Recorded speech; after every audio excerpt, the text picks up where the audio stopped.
Ladies and gentlemen, good day and welcome to AGS Transact Technologies Limited Q3 and 9 months FY22 earnings conference call. This conference call may contain forward-looking statements about the company which are based on the beliefs, opinions and expectations of the company as on date of this call.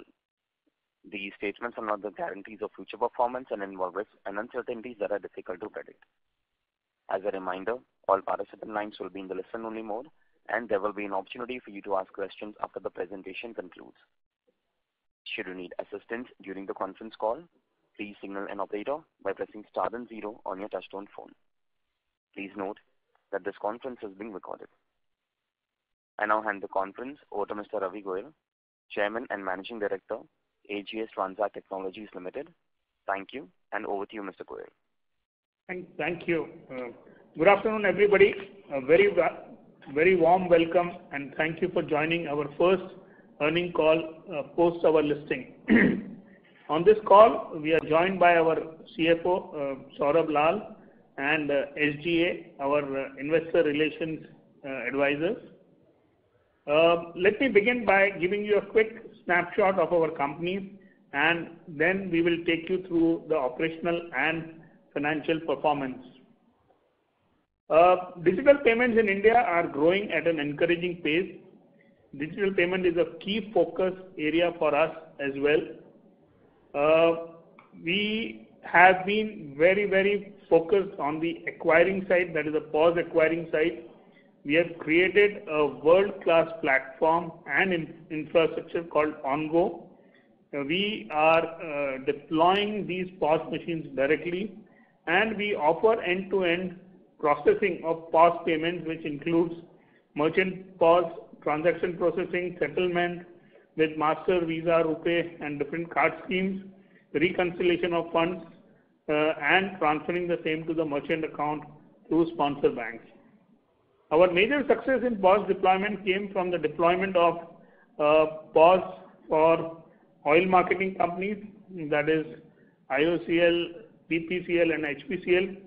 We pioneered an integrated payment solution for the oil marketing companies, and today over 22% of fuel retail outlets in India use POS services offered by us. We intend to continue our penetration in this segment. We have contracts from all 3 major oil marketing companies have an order book of approximately 50% of retail outlets across the country. The size of the fueling industry is around 8 lakh crore, wherein right now only 30% transactions are digital, rest are still in cash. And out of this 30% digital business, approximately 60% is done via point of sales systems using various card schemes of Master, Visa, RuPay, American Express, and approximately these transactions account to approximately 160,000 crore annually, and it is consistently growing. And as we see more and more digital penetration, we will see this 1,60,000 crore also increasing in future. We target to have approximately 50% of this GTV through our POS in months to come when we finish our complete rollout at all the oil marketing company retail outlets. I would also like to highlight that POS penetration will receive a boost from the adoption of more digital payments and also through OnGo value-added services offering. On VAS front, our POS machines are offering various value-added services like cash at POS, micro ATM facilities, selling of insurance policies, mainly for two-wheelers, and what is going to be the most interesting would be loan against card receivable platform. Now, this loan against card receivable platform is being built so that the merchant can avail the loan through our digital platform in fraction of minutes, and it can be done digitally, it can be prepaid digitally, it can be for 1 day, it can be for month, it can be for year, depending on the credit history of the merchant. And this we are very excited to roll this platform, and we see a very good business opportunity there.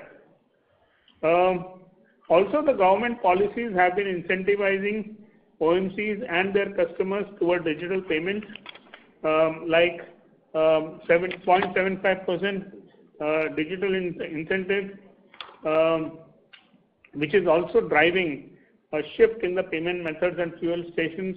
And as I mentioned that, this 30% digital transaction at the fuel outlets should grow substantially in days to come. Also, there are some good initiatives from Government of India on RuPay incentives to be provided to the acquirer and issuer, and that also would benefit us in a long run. Going ahead, we expect strong growth in our digital side, led by our two strong digital platforms. One is Ongo and second is Fastlane. We have received a PPI card from RBI on a perpetual basis, and we are creating a platform where we are attracting more merchants and consumers to join our Ongo ecosystems by pivoting from payment as a service to payment as a convenience. Ongo ecosystem basically allows consumer to use one single payment system to make payment at POS terminals through various modes of payment, including cards, RFID, QR code, on UPI, etc. We have also entered into a strategic agreement with RBL Bank in relation to a proposal to provide an integrated prepaid card solution based on NCMC technology at Bangalore Metro Rail Corporation, and this includes even the issuance as well as acquiring of the NCMC cards which would be issued. This card obviously, as NCMC National Common Mobility Card, it would be used primarily for transit, but being a RuPay card, this can be effectively be used for online and offline payments. We also have a very innovative product called Fastlane, which is a fueling mobile app which we have deployed for HPCL at their Mumbai and Pune outlets. Right now, approximately 144 retail outlets are live. We intend to grow this concept of controlling the whole fueling process through a mobile on a pan-India basis with various oil marketing companies. Talking now about the cash, we have seen that the cash in circulation has been consistently increasing. The pre-demonetization used to be around 18 lakh crore. We have seen everything has come back. In fact, there is an article today which talks about 30 lakh crore plus of cash in circulation, which is approximately 14.5% of GDP, one of the highest. And every month, this cash in circulation is growing. We have seen that the reason being there have been a lot of approximately 43 crore Jan-Dhan accounts being opened, and that has also bringing more and more people into the banking channel. Also, we saw a lot of money coming into the financial channel during demonetizations.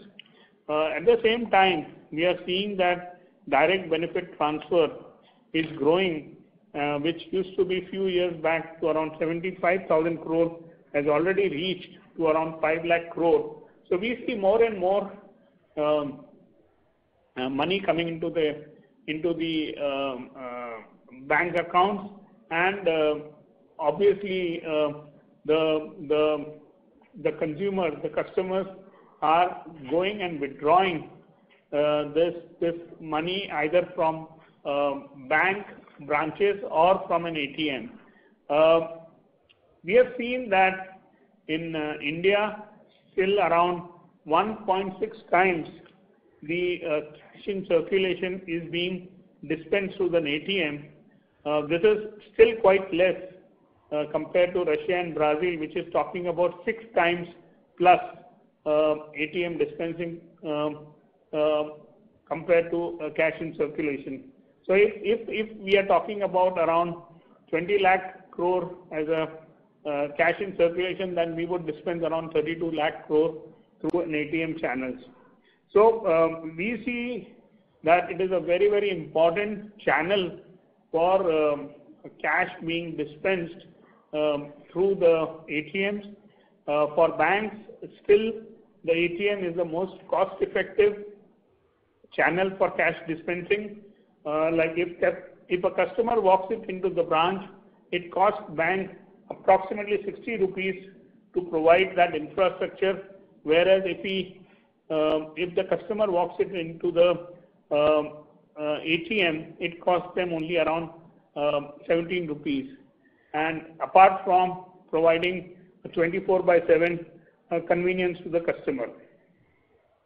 So we expect the volume of cash payment transactions and consequently the demand of ATMs and what we call it as a CRMs, that is a cash recycling machine, which has been very recently been very popular to continue to grow in country. Cash recycling has been particularly very, very popular because it provides again 24/7 convenience to the customer for cash deposit.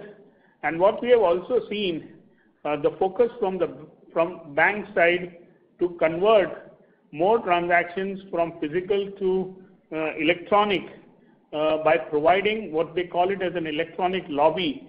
They want to basically reduce the size of the physical branch, reduce the number of physical tellers, and provide 95% of the transactions on to an electronic channel, which would be like just outside the branch, what we call it as an electronic lobby, having ATMs, having a CRM, that is a cash recycling machine, having various types of kiosks like check deposit kiosks, passbook kiosks, and internet banking kiosks, so that customers can really walk in and do 95% of the transaction which they would have done it in the branch by 24/7 and provide good convenience as well as less expense to the banks. Being one of the largest and most integrated players in the ATM/cash management business gives us a significant competitive advantage in winning long-term mandates from banks. Given our integrated offerings, we are very well placed to benefit from both surge in digital payments as well as cash in circulation. AGS has created one of the largest integrated omni-channel payment platform in the country.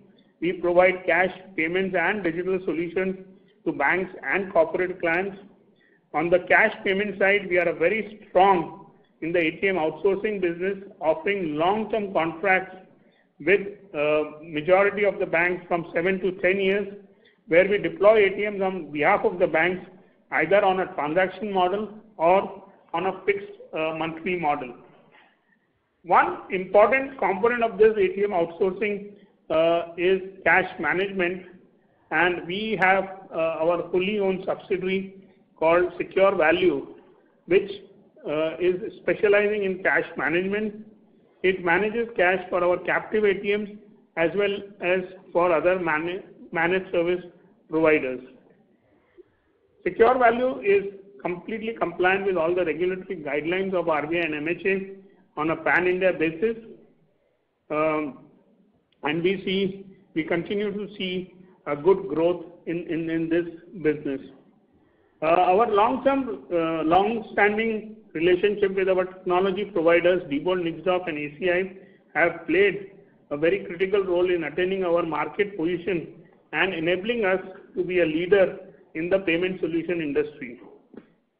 Equally, our deep relationship with our customers across industries puts us in an advantageous position for new business and cross-selling opportunities and enhances our market reputation.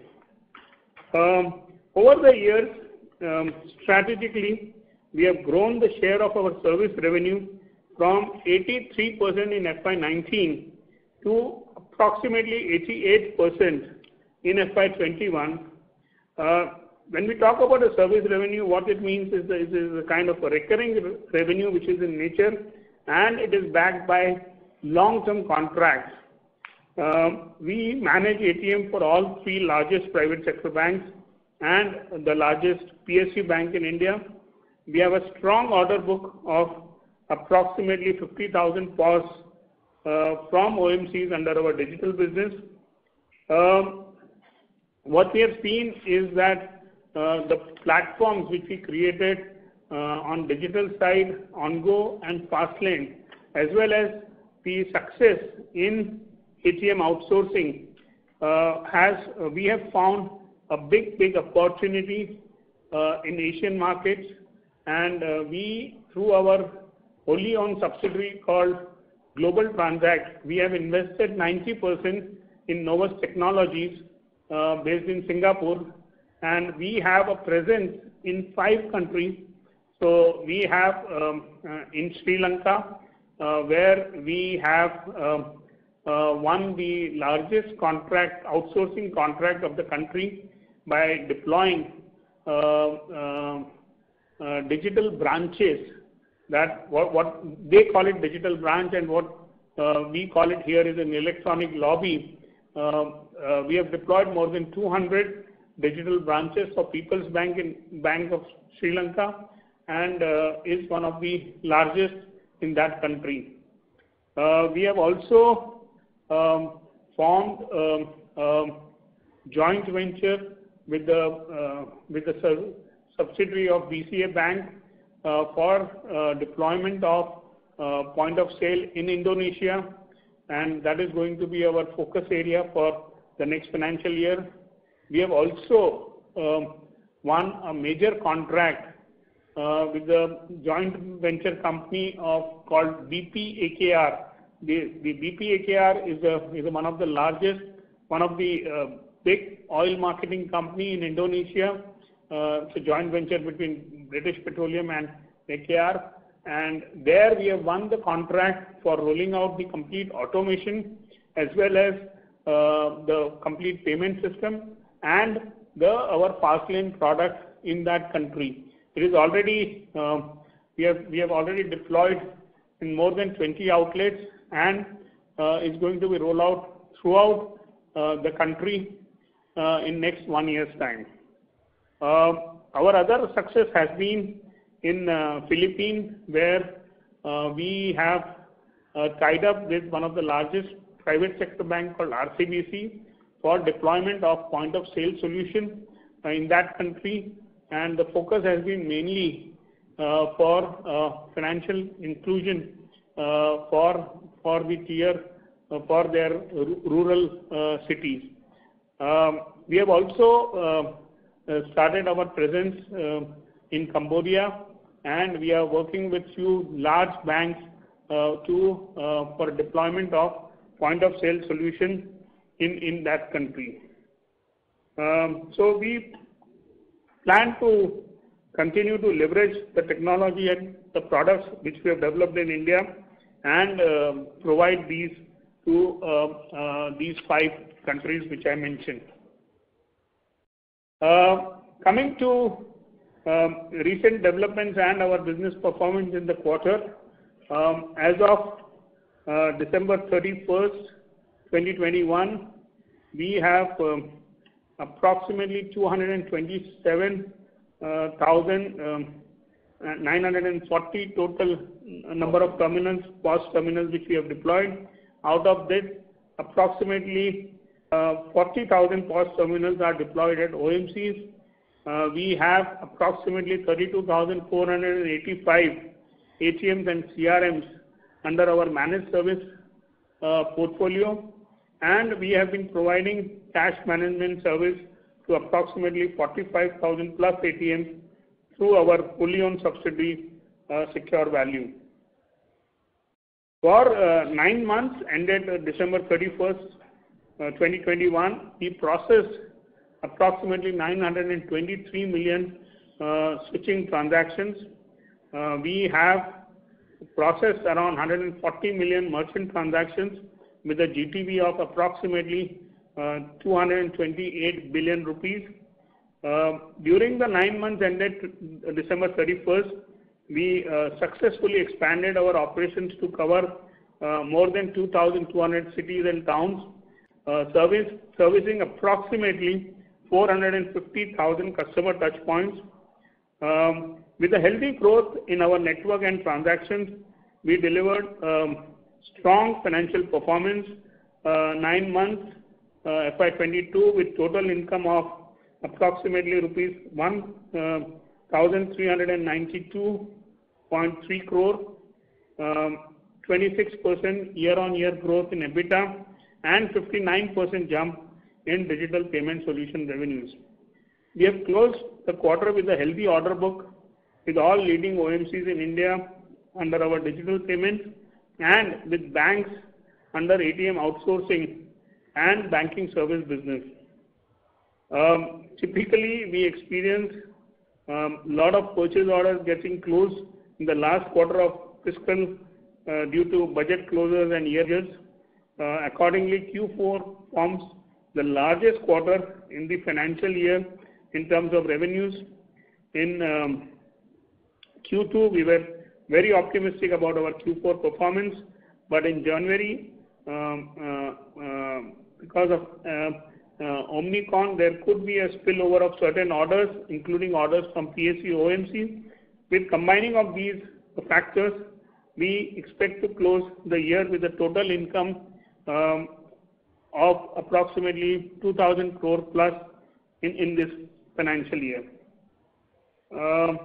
After completing our IPO in January, the company has redeemed the outstanding NCDs, which was part of the object of the offer. Of the total OFS of 680 crores, we have infused 50 crore back to the company to deleverage. As a result, the company's debt has come down from around 1100 crore to 486.5 crore as on 31st January 2022. With the reduced debt levels, the company's debt to equity as well as debt to EBITDA is going to be less than 1. The company will save approximately 100 crore in interest costs, which could be reflective in FY23.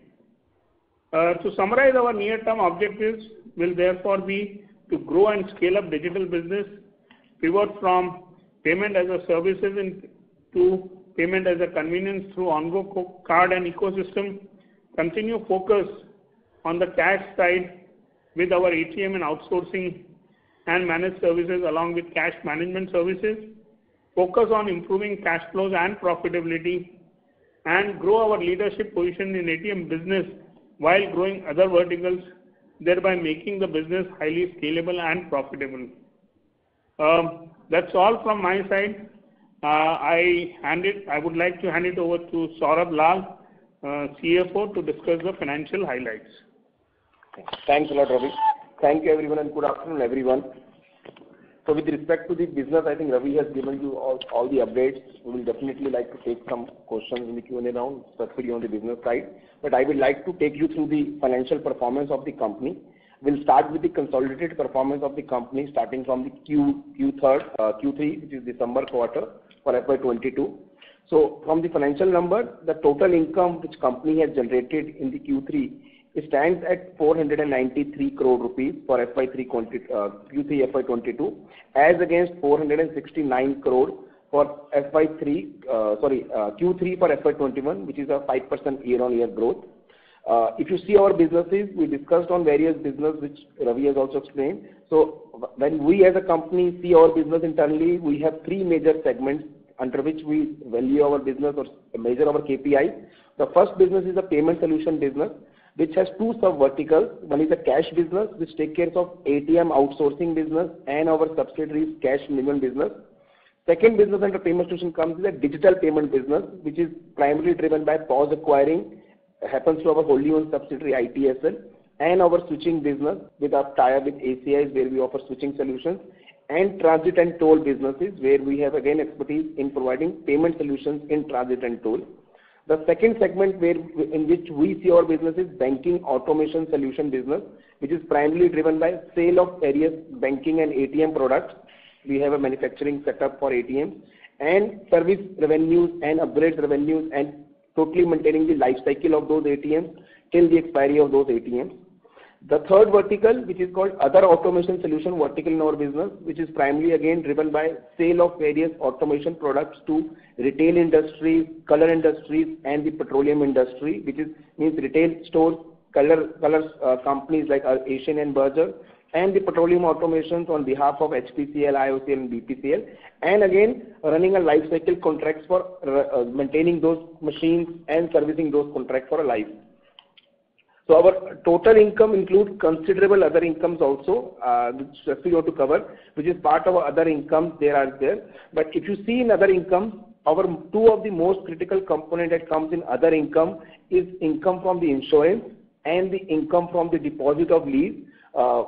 We would like to give an update that since our total revenue have these two components, so these are primarily a business revenues for us. Why? Because insurance income is taken as an income because of the nature of the business, and in case of any loss happens because of the insurance, like we handle cash in the ATM, we handle cash in the van, we handle cash in the vault.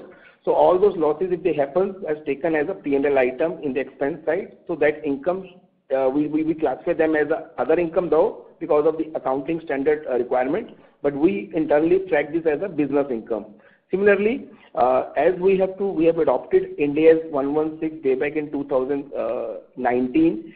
From that year onwards, we have a lot of leases in our books where we have put it in our ATM under outsourcing contract. So all the deposits that have been given to the landlords or any other deposits that company has given, so that interest income on that deposit under the India's 116 also qualified as other income. But since the expense of rent in the form of depreciation and interest is going in the P&L, we also track this internally as a business income. So while computing in EBITDA, we would take this as a normal business income in our revenue streams. So now coming back to the EBITDA, if you see the EBITDA which company has generated in Q3 of FY20 is standing at 127.6 crore rupees versus 121.6 crore in the Q3 of 21, which is again a YOY 5% growth. The EBITDA margin of the company for this quarter ending FY22 and the quarter ending 21 was absolutely strong, and we continue to maintain the EBITDA margin of around 25.9% both the quarters. As I said, we have India's impact in our revenues and on our balance sheet and financials. If we see our EBITDA, excluding the India's adjustment specifically on the lease part, our EBITDA for Q3 period for FY22 stands at 89 crore rupees versus 78 crore rupees for the Q3 of FY21, which is a Y-on-Y growth of 14% on the EBITDA, excluding the India's adjustments. Similarly, if you see the finance cost of the company, which is at 60.9 crore in the Q3 of FY22, it has component of lease, which is around 11 crore rupees of interest in that lease part, and also, as we said, we have repaid that NCDs. So NCDs also have a considerable portion of the interest, which is around 25 crore rupees. That is what we're targeting, that by FY23 we'll have this 100 crore rupees of saving from the finance cost.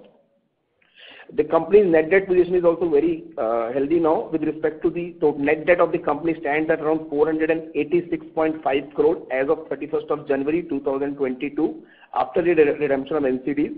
So the cost of finance for the NCDs will stay there for us in the Q4 because of the make-whole provision in our NCD redemption claim that we have to repay them for the 12 months make-whole. But from the Q1 onwards or FY23 onwards, we expect a saving of more than 100 crore rupees approximately, I would say more than 100 crore rupees on the interest side on this part, and which will definitely convert into very healthy debt to equity ratios and very healthy debt to EBITDA ratios also. Moving to the breakup of various revenues which we said Q3. So if I distribute our revenue into three segments that we discussed, that our payment solution segments constitute around 75% of the revenue of total 100%. If we further dissect this 75% revenue, 60% of the revenue comes from the cash solutions, which is ATM outsourcing and the cash management business under a wholly owned subsidiary, and the digital business constitutes 15% of the revenue. Our banking automation solutions contributed around 5% of the revenue, and other automation solutions consisting of retail automation, petroleum automation, and color automation constitute approximately 19% of the revenue on the Q3 of FY22.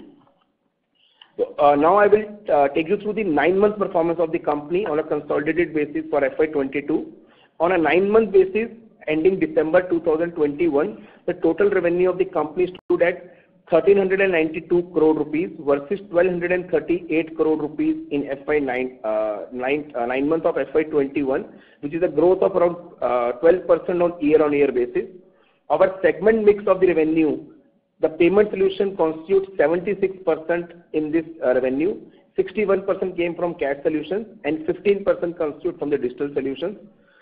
Similarly, banking automation constitutes total 10% of the revenue mix, and other automation contributed 14% of the revenue.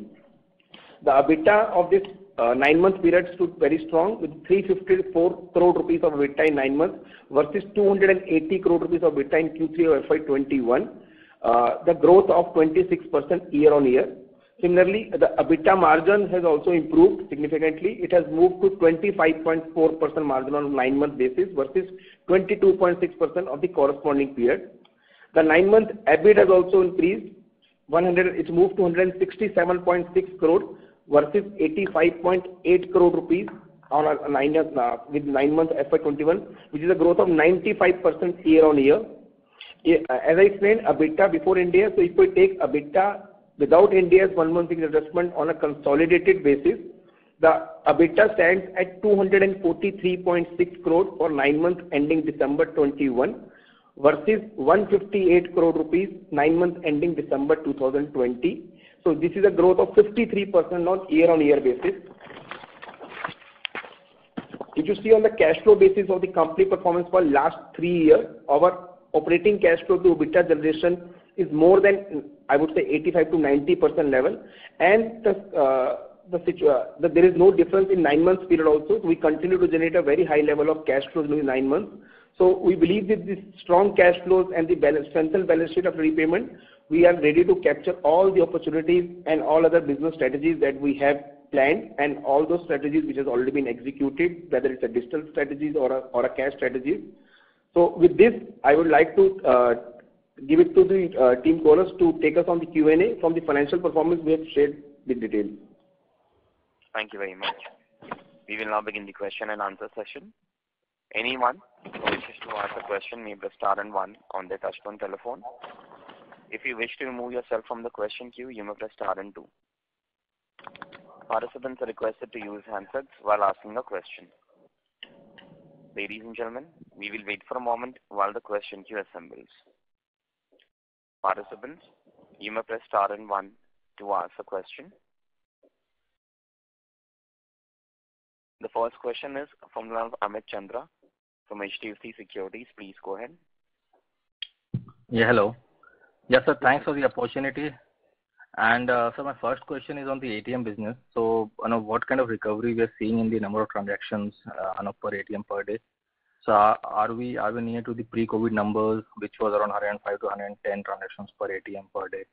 And also on the relations part, are we witnessing any uptick from the change in the interchange fees, which was effective October?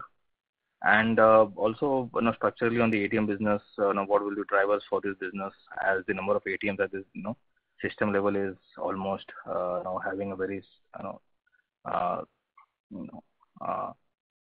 having a low single digit kind of a growth. And next question is on the CRM business. So we have added around 462 CRMs in the last 9 months, and currently we have around 4,000 CRMs. So I know CRM is a growth driver for the company. So what is the target in terms of the number of CRMs we are going to add in the next 1 year? And if you can explain the unit economics, the revenue model and the profitability of the CRM machine, is it similar to the ATM business? Thank you, Amit. I'll take one by one. Specifically with respect to the performance of the companies of the ATM outsourcing business.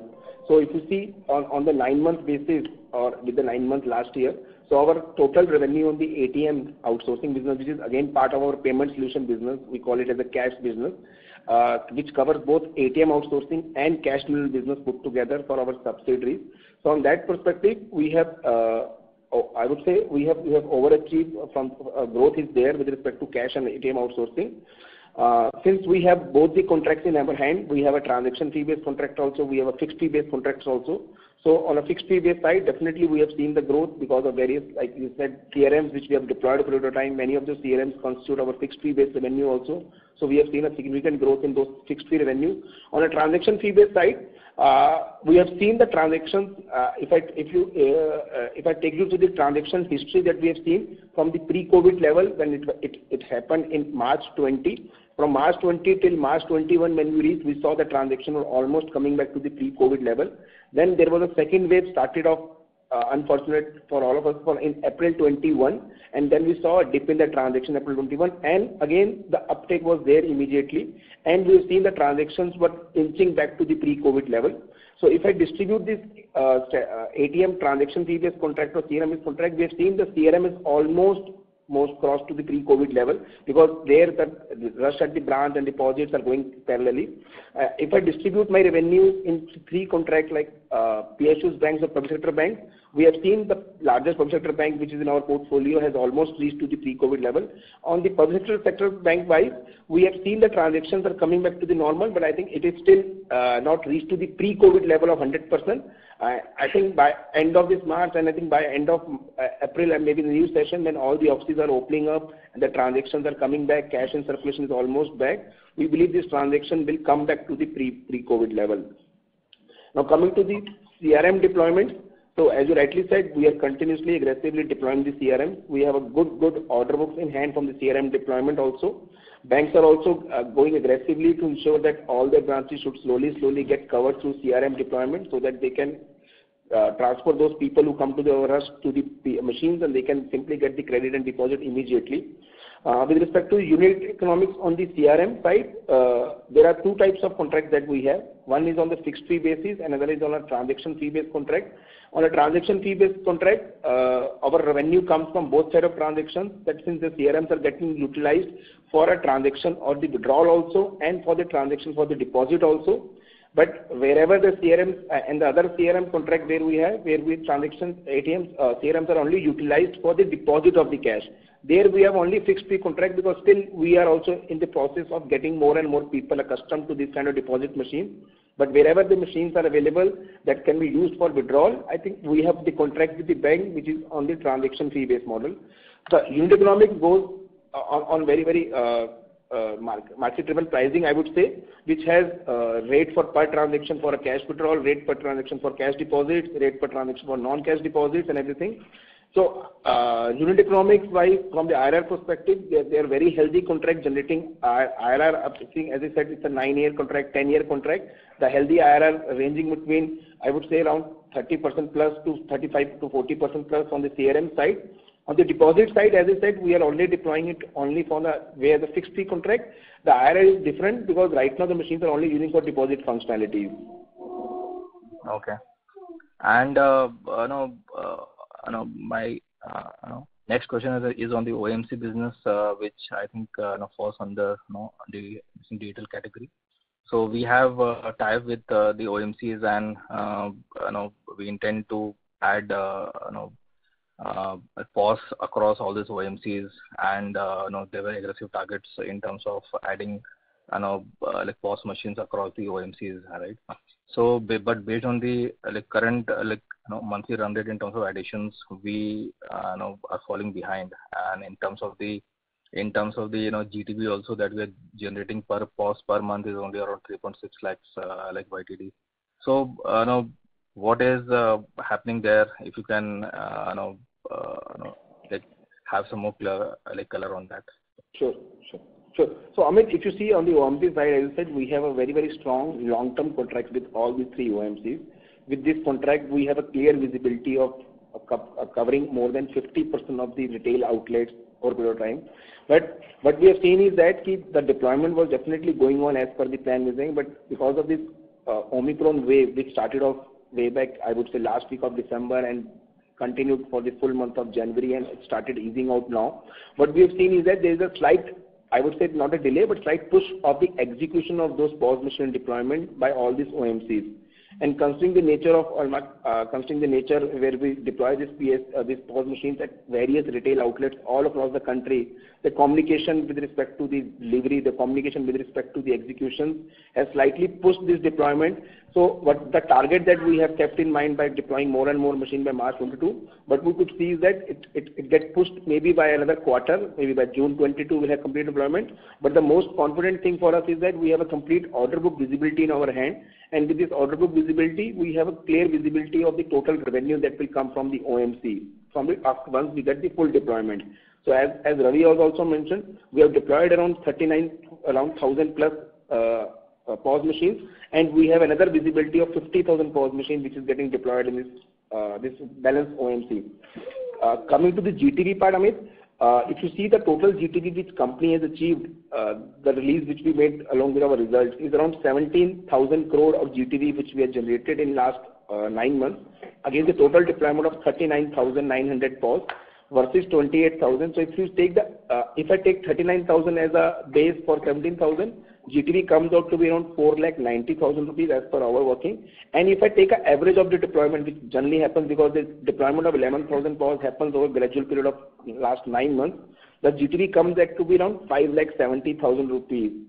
In case there is any disconnect between the values and the discussion, definitely, Amit, we can definitely share with you our workings also through SGNA, and we can correct that 3,50,000 and 3,60,000 which you just mentioned. Sorry, but.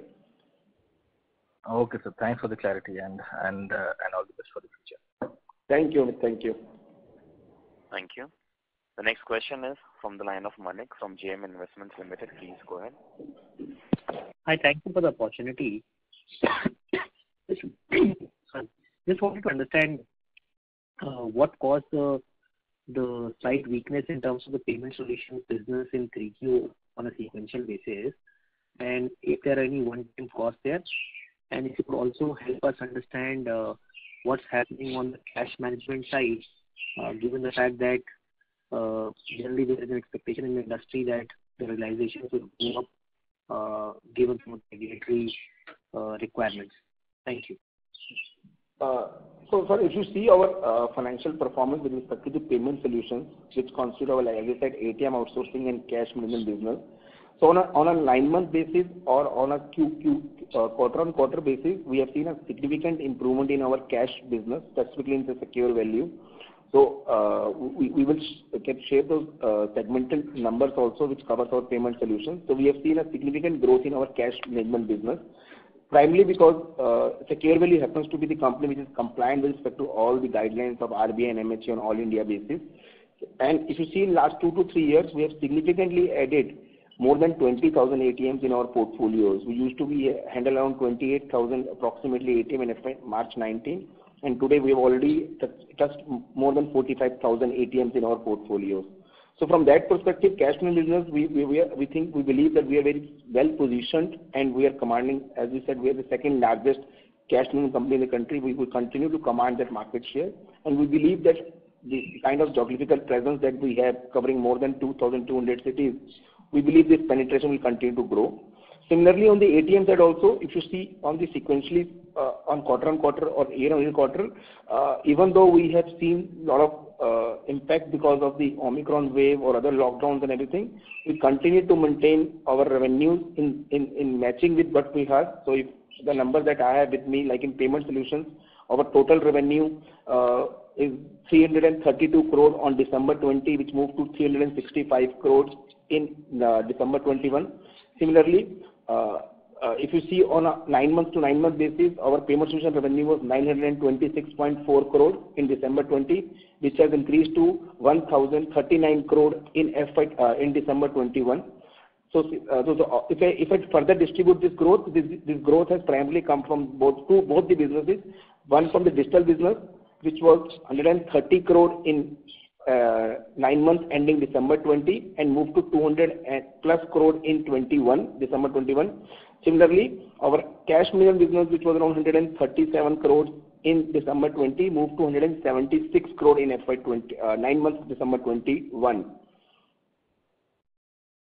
So from that perspective, I think from the business strongness and the business model perspective, I think we have a very, very strong line of business with us, and positioning ourselves as a integrated omni-channel payment service provider and integrated cash payment service provider, offering all cash requirement, all the ATM requirement. We believe that we will be continue to gain that market share. Like in 2 or 3 largest private sector banks, we constitute and manage more than 50% of their ATM network, 40% of their ATM network, and we believe that we will continue that leadership position. Saurabh, thank you for that answer. Actually, my question was related to the sequential dip in terms of revenues that one has seen in the payment solutions piece, which has come down to about 366 crores versus 375 crores in the second quarter, and also the decline in terms of the segmental profitability, wherein we've seen the segmental profits for the payment solutions piece going down from about 88.5 crores in second quarter FY22 to 76 crores. So if you could help us understand, are there any one-off costs there, and what drove the decline? Because you said the cash management business has grown, the ATM, the digital business has grown. So is there a decline in terms of the revenues from the ATM outsourcing business? So, if you see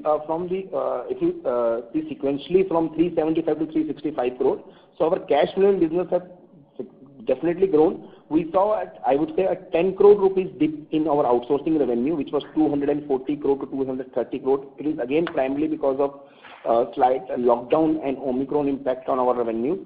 Similarly, on the digital side also, it moved down from 79 crore to 70 crore as per the number which I have. So it is primarily because of 2 reasons. If you see on the POS deployment, our revenues are directly linked to the sale value of the transaction. So the deployment and the POS values continue to grow. But if you, the major impact of this 5-7 crore rupees which has come to our number is primarily because if you see that there is a reduction was in the diesel price which happened in the month of December last year. Which was a reduction of around 10% in the diesel price.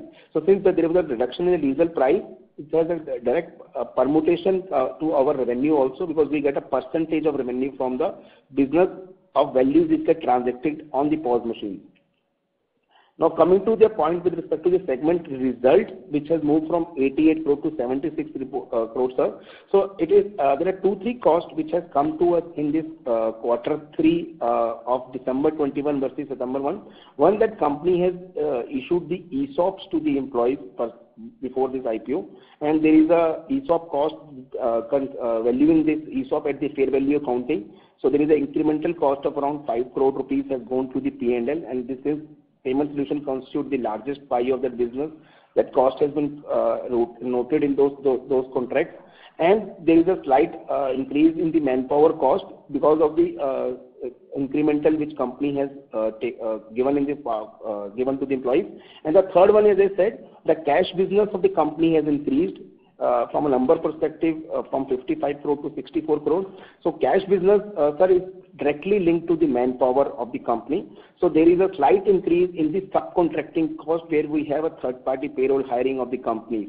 So rest all the parameter remain same. But having said that, since these costs are is one time in nature, I would say, or it will not be like ESOP cost will be not a perpetual cost. It will be kind of a one time in nature. Over a period of time, it will get over a period of time. And as we continue to grow, the operational skills will automatically kick in, and this cost will not grow in the same proportion. And after Q3 to Q4, I think the return ratio will be better. Sure. Thank you for the detailed explanation. And just one last clarification on the POS deployment. So out of the total outstanding order book of close to about 45 or 50,000 odd POS machines, when do you expect to essentially complete the rollout for the outstanding order book? So, sir, if you see, we have already deployed around 40,000 retail outlets, and we already touched across 17,000 crores of our GTV, and the rest 15,000 crores is to completely in the pipeline, and as we said, our target is to close it by the June quarter. Okay. So you're saying about 45,000 POS deployments by over the next 5 months? Next 5 months. Yes, absolutely. Yes. Okay. Sure. Thank you and all the best for the future. Thank you. Thank you very much. Participants, you may press star and 1 to ask a question. The next question is from the line of Nitin Sharma from Money Control Research. Please go ahead. Yeah. Hello, I'm audible? Yeah, Nitin, you're audible very much. Yeah, thanks for taking my question. 2 very quick questions. First of all, how should we see the banking automation segment? Both revenue and profits, they appear to be volatile. That is one question, and then I have a follow-up. So, Nitin, if you see on the banking automation side, we happens to be one of the company who into the manufacturing of the ATMs also, and we manage those ATMs. Once we sell those ATMs to either banks or to any of the MSPs, or MSP means any other managed service provider who handles those ATM outsourcing contract on behalf of various banks. So the most important part as for us, and I'm sure for the industry also is a similar line, that whenever an ATM is sold, it goes along with the AMCs or life cycle maintenance of those contracts. So whenever an ATM is sold to any of the parties, as I said, banks or the MSPs, we get a long-term contract for servicing those ATMs as well. Now in servicing those ATMs, since we are the OEMs of the ATM, we happens to be the exclusive partners or vendors for the servicing of the ATM. So we earn a consistent long-term service revenue from those contracts. So every year, as I keep on increasing my sales share, I will keep on adding those ATM in my portfolio where I earn the service revenue. Now, many things which has happened in specifically in last 1 year, and we believe it will continue for next year or so also, is that there has been a lot of requirements and regulations which have been mandated by a regulator that all these banks or MSPs has to ensure that ATM network is compliant with respect to various requirements. The first one, I'm sure if you have noted out, there is a requirement from a regulator which says you have to comply with the cassette swap implementation by all the banks. So which means all the banks which is not under outsourcing contract business for our vertical, where we have sold the ATM into the bank or any other MSPs, where these ATMs may be managed by any other MSPs or bank directly, the bank has to create an infrastructure or has to buy cassettes from us to ensure that cassette swap is immediately implemented on those ATMs. Second, there is another requirement from the regulator that they have to upgrade, or there is another, not by regulator, that they have to upgrade their softwares also, like from Windows XP or Windows 7 to Windows 10. Similarly, they have to upgrade their software with respect to the terminal security, which is the antivirus software and everything. And many of those regulatory requirements or other IT requirements or compliances has to be met by bank. So from an order book perspective, we believe, or we have a very, very strong order book for banking services, which we have delivered so far, I would say on a 9-month basis also, and which we have going to deliver for next 12 months as well. So if I give you a number perspective, on a 9-month basis, banking automation services has delivered approximately 110 crore on service revenue. And if I compare it with last full year revenue for banking services of 107 crore rupees. So still 3 months to go with very strong order book in hand, and we believe that because of the sheer size of the ATM that we have, we manage more than 25 to 30,000 ATM under AMCs. We believe that this order book will continue with us, and we already have a strong order book, so we see a good visibility of banking service revenues. At the same time, banking automation will continue to grow. Thanks. So just to understand, how big is the current order book? Some idea, and if you cannot share the number, then probably book to bill ratio kind of a metric if possible. So I would say my order book currently stands 2 times of what we delivered last year as a revenue. Okay. Understood. Thank you. And the last question, since there was some share, the ESOP related expenditure P&L, how should we see it going ahead? I mean, will it be a consistent item? Then it's a bookkeeping question. So Will it be there consistently, or a certain portion is there? How it will be deployed? Thank you. So, within the ESOP which has been given, that definitely the intention of the organization and for the management and the board is to definitely, one is to reward the employees and reward the future performance also. So the ESOP that we have issued, they have a vesting period of 3 years, equally divided into 33%, 33%, 30, and 40% in next 3, sorry, not 30, that is 30, 30, 40 for 3 years. And starting this vesting from the August 2021. So basis that is, we will have this cost coming at for the over a period of 3 years. But because of this weighted average cost estimate, everything and the accounting perspective, you will see that 50% of cost will get amortized in year 1. Then around another 30% will get amortized in year 2, and 20% will be in the year 3. And as we grow, as we move forward, the management will definitely come out with may come out with a new ESOP scheme, but it will be there totally on the recommendation and the approval of the board and the shareholders, that how to take it forward and give it to the employees. Yeah. Okay, thank you. Thank you very much. The next question is from the line of Avdut Joshi from Newberry Capitals. Please go ahead. Hi, good afternoon. Thanks for the opportunity. We have mentioned that OMCs, you have long-term contracts. I would like to know what do you mean long-term? As you mentioned, in the case of banks, you have 7 to 10 years contracts. What is the case in the case of OMCs? So thank you, Abdul, for this side. So from with respect to the OMC contracts, like we have contract with all the 3 OMCs, and all the 3 OMCs have a different nature of tenure of the contract. But just to give a ballpark picture, the contract range between, I would say, around 4 years to 7 years, depending on the various deployment that we're doing on behalf of this OMC. Okay, understood. And secondly, on the fixed fee and the transaction fee, could you please provide the split between this? How much part of the revenue of a segment is into fixed fee and the transaction fee? Sure. So, largely, sir, the contracts that we have with large private sector banks and the largest PSUs banks, so we have a transaction fee-based contracts with them.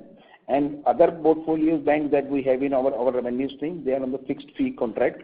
And if I split this revenue, we assume that around 60 to 65% revenue comes from a transaction fee-based contract, and around 35 to 40% approximately revenue comes from a fixed fee-based contract. Understood. Thank you.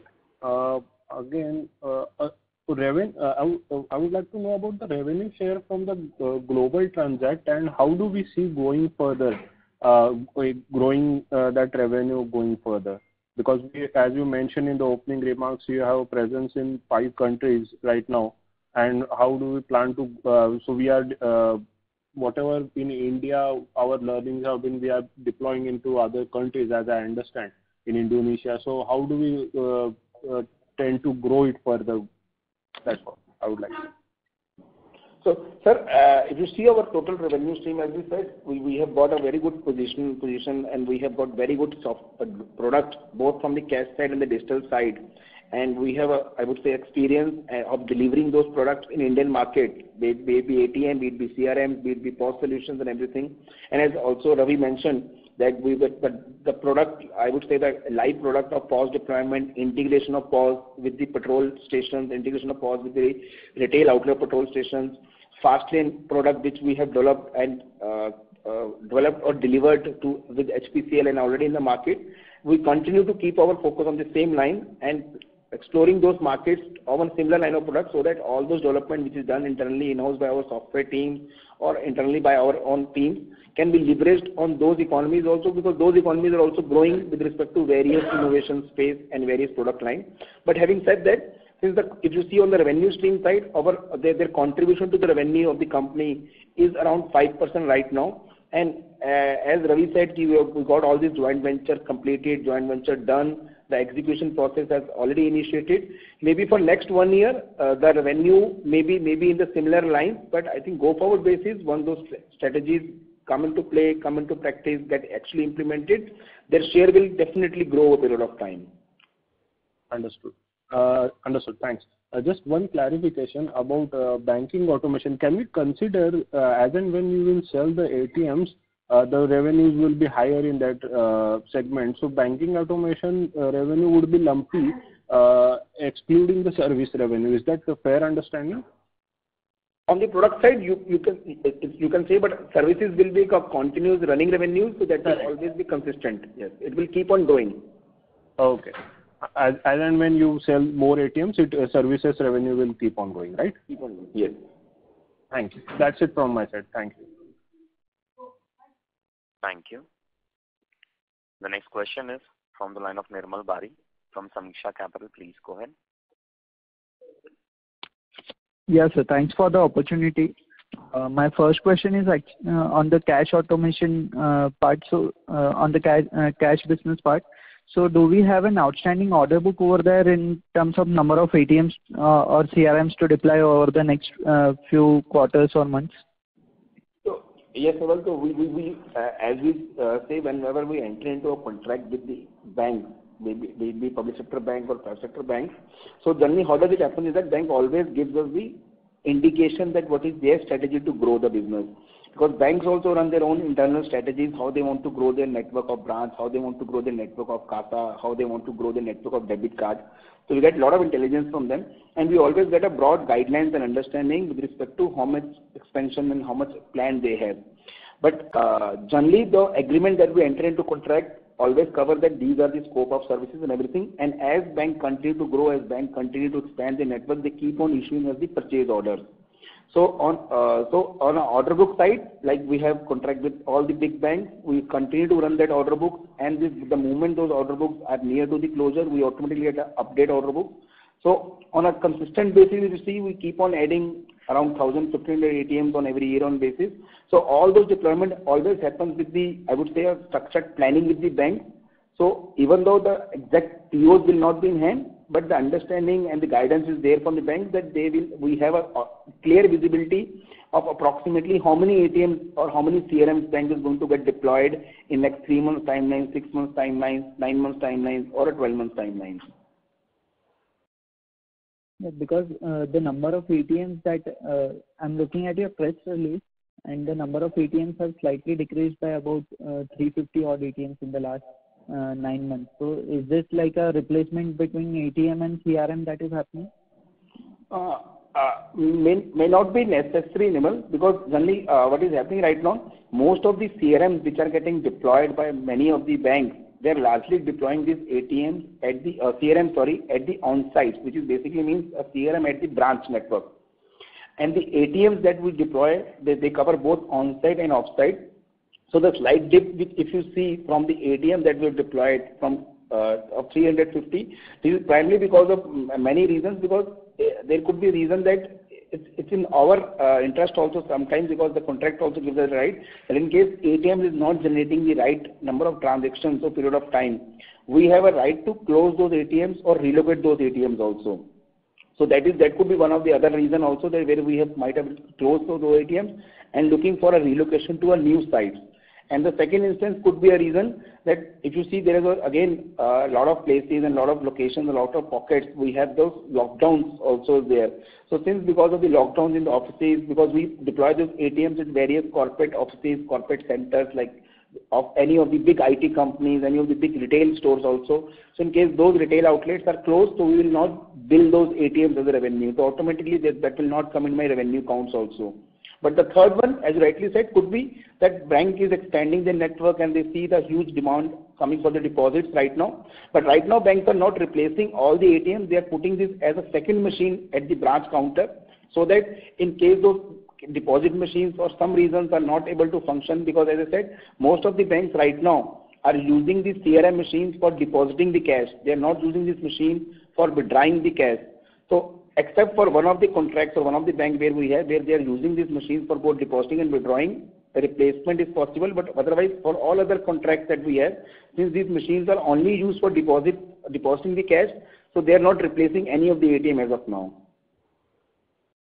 Okay. And on the interoperability of CRM, has that become operational, or there's still time for that? So a lot of banks have already got into the on this platform, but still the certifications are going on from the other banks.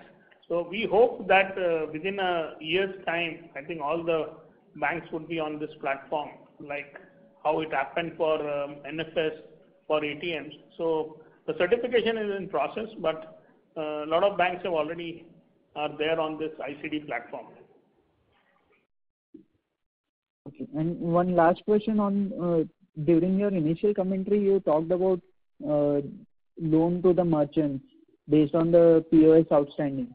But since we are just POS providers, we wouldn't have access to this data, right?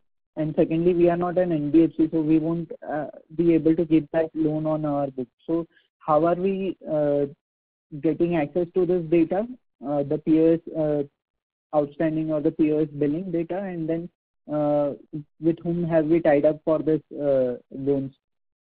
So we are doing the daily settlement for the merchant. So we know exactly what is the amount and the number of transactions and the ticket size we are processing. So that data is available, and based on that, we are not directly providing any credit, but we are in the process of tying up with various NBFCs and the banks, and it would be more on a referral model, but that data is definitely available to us, and based on that data, the various loans would be provided. Yes, so, but we would be able to use that data, right? Absolutely. That data is not an issue at all. We can't use the card data and other things, but that is not a problem. The settlement data we can use? Yes, absolutely. Okay, thank you. Thank you. The next question is from the line of Pushkar Jain from Sequent Investments. Please go ahead. Hi, sir. So I just have one question. As I've seen year to year, our payment solution business, the revenue has grown, but the profitability has shrinked a little bit. As you said, it is because of the subcontracting cost probably. I just would like to know, is there some operating leverage that we are not getting yet, and because we are deploying more machines, we might get it in the future? I just want to understand the dynamics of how, some granularity about it. So, Pushkar, as I definitely said, on a quarter-on-quarter basis, there is a reduction in the profitability if you see on the segment side, the segment result. But at the same time, if you see our 9-month YTD number with the 9-month number for the last year, there has been an incremental revenue for us. So the EBITDA generation for the 9-month period is definitely improving from that perspective. So if you see on a holistic number, 180.7 crore of segment result has moved to 203 crore rupees of segment result. So the percentage margins have remained same, but on an overall basis, the value on a value basis, it has grown. So from a deployment perspective, as I said, we are because of this, either because of Omicron or from the other factors, we believe that this number will grow as we move forward. Because if you see on a FY21 performance that we have achieved last year, the March 21 performance was much higher than this, and as we move forward, as we grow, or as the lockdown will go out and the operational leverage or the other leverages that start kicking in to us, the profitability will improve further. But on a 9-month basis, on the company's performance, which has seen the COVID wave 2 and which has seen the COVID wave 1, or we have seen the COVID wave with respect to Omicron, specifically this 9-month period, this has got impacted, but I think we have sustained and maintained that margins which was there for last year to us, and we believe this will grow further as we move forward and grow our cash payment business, both from the cash management side and ATM management side. Okay, so we do not see any increase in subcontracting revenues from here on. How do we, as in proportionately in terms of? If the cost increase, definitely the cost is definitely proportional to the revenue only. So it will go to the moment I see incremental in revenue, then we can see that there will be some incremental cost, but otherwise then there will not be any cost. So any increase in the transactions or any increase in the revenue stream coming from the transaction increase, or as we discussed on the interchange price revision which has happened, so automatically whatever increased transaction, incremental transactions or increase in the interchange fees or any other revision from the contract or any other leverage will automatically go to my bottom line. It will not increase my subcontracting cost or any other cost. All right. And that's what. So we will get the operating leverage. That's what I want. Absolutely. Okay. Thanks a lot, sir. Thank you. The next question is from the line of Dipti K from Kothari Securities. Please go ahead. Yeah, thank you for the opportunity, sir. I just wanted to ask that can you give us some sense on FY23 guidance? So if you from the numbers perspective, I think Ravi has covered in his speech that we believe that we have delivered a very strong performance on a 9-month basis. But considering that because of the Omicron wave which has impacted our some number on FY22, we have a guidance given for FY22 to all the group. On the FY23 perspective, we believe that we should close this FY22 with whatever we are targeting and the management believes. And we would like to give more detailed guidance on FY23 maybe in the next call. But couple of things which is very critical for us and which is going to be very positive for us in FY23 is that I think one which Ravi has already covered, that there will be substantial saving on the interest cost of the company. And then there are a lot of other products, like as we covered, that we're going to deliver our full OMC platforms and OMC deployments for the POS machines. Similarly, various other CRM deployments. There are a lot of other guidance, as I said, on banking service for delivering this banking service contract, upgrade of cassetteware, upgradation of software, upgradation of a lot of security software, and MHA price increase, cassetteware price increase on the OS side. So from that perspective, we believe that FY23 could be that definitely will be a very strong year for us and should be. And our guidance, as we share more detail in the future, will reflect those strong numbers also. Okay, thank you so much, sir. Thank you very much.